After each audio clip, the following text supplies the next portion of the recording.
नमस्ते, वंदे मातरम, जय हिंद। आप सभी का एक बार पुनः अपने चैनल पर स्वागत, वंदन, अभिनंदन। आगे चर्चा करें इसके पहले आपसे एक मेरा निवेदन जरूर रहेगा भाई साहब। अगर आपको ये वीडियोस अच्छी लग रही हैं और आप यहाँ पहली बार आए हैं तो कृपया चैनल को सब्सक्राइब विद नोटिफिकेशन जरूर करिए और साथ ही हमको कमेंट के जरिए भी बताते रहिए कि वीडियो कैसी लग रही है या इसमें और हमें क्या करना चाहिए, आपकी ज़मीनी ज़रूरत क्या है, उसके अनुसार हम जागरूकता के लिए वीडियो लेकर के आते रहेंगे। पिछले वीडियो में हमने आरपीडब्ल्यूडी एक्ट 2016 की धारा 34 की बात किया था, सेक्शन 34 की। इसी बार भी 34 का जो रेस्ट पार्ट है हम उसकी चर्चा करेंगे। Here in section 34 there is a provision that appropriate government shall provide promotion in the job।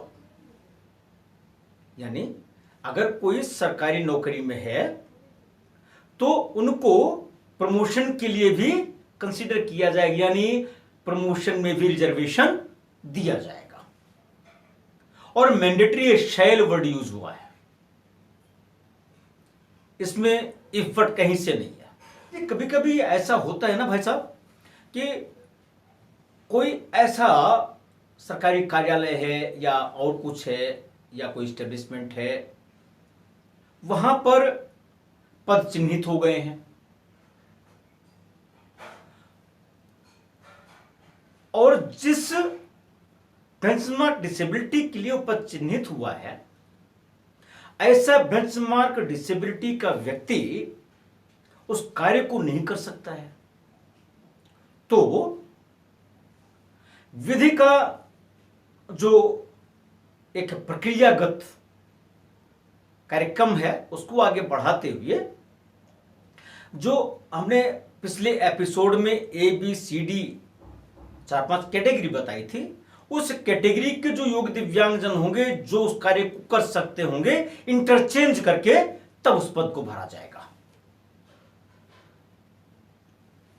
इसी के साथ मान लीजिए कोई ऐसा सरकारी कार्यालय है या ऐसा एस्टेब्लिशमेंट है कि जो पद चिन्हित किए गए हैं कि इस तरह की बेंचमार्क डिसेबिलिटी के व्यक्ति इस प्रतिष्ठान में आरक्षित श्रेणी में आएंगे, इस कार्य को संपादित करेंगे।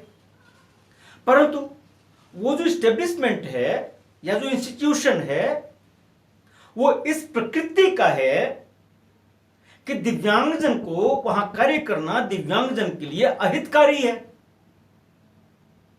तो ऐसी परिस्थिति में chief commissioner persons with disabilities या state commissioner persons with disabilities इनसे कंसल्टेशन करके उस एस्टेब्लिशमेंट को या इंस्टीट्यूशन को ऐसे दिव्यांगजन से वैकेंसी को भरने के लिए अवमुक्त किया जा सकता है, एग्जेम्प्ट किया जा सकता है। ठीक है, वो इसको ऐसे दिव्यांगजन से नहीं भरे। इसी के साथ अक्सर आप देखते होंगे कि बैकलॉग की भर्ती की बात आती है और जो बैकलॉग की भर्तियां होती हैं उसमें कई तरह की बातें आती हैं। उन्हीं को चुनौती देने के लिए कई बार हाई कोर्ट्स में भी पिटीशंस आई, सुप्रीम कोर्ट में भी पिटीशंस आई, डायरेक्शंस भी आते हैं किसी संस्थान में कि कोई विज्ञापन आया और वो विज्ञापन जब आया उसके बाद आवेदन करने के लिए या तो कोई दिव्यांगजन आए ही नहीं या कोई और कारण था कि उस वर्ष जो विज्ञापन के क्रम में भर्ती होनी थी वह नहीं हो पाई। तो ऐसी वैकेंसीज खत्म नहीं होंगी।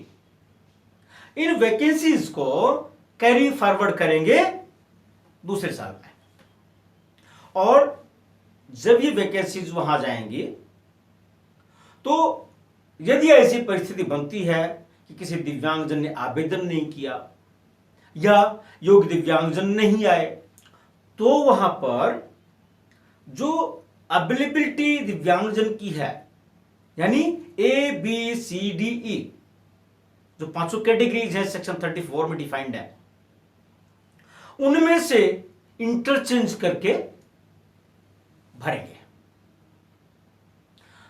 अगर इंटरचेंज में भी कोई नहीं आया,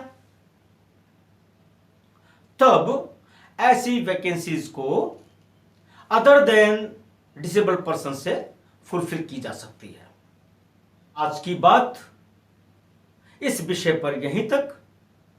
अगले दिन और भी विषय लेकर के दिव्यांगता के संदर्भ में आपसे मिलेंगे। लेकिन भाई साहब, इतनी अपेक्षा हम आपसे जरूर कर सकते हैं निवेदन के साथ कि वीडियो कैसा लगता है हमें जरूर बताएं।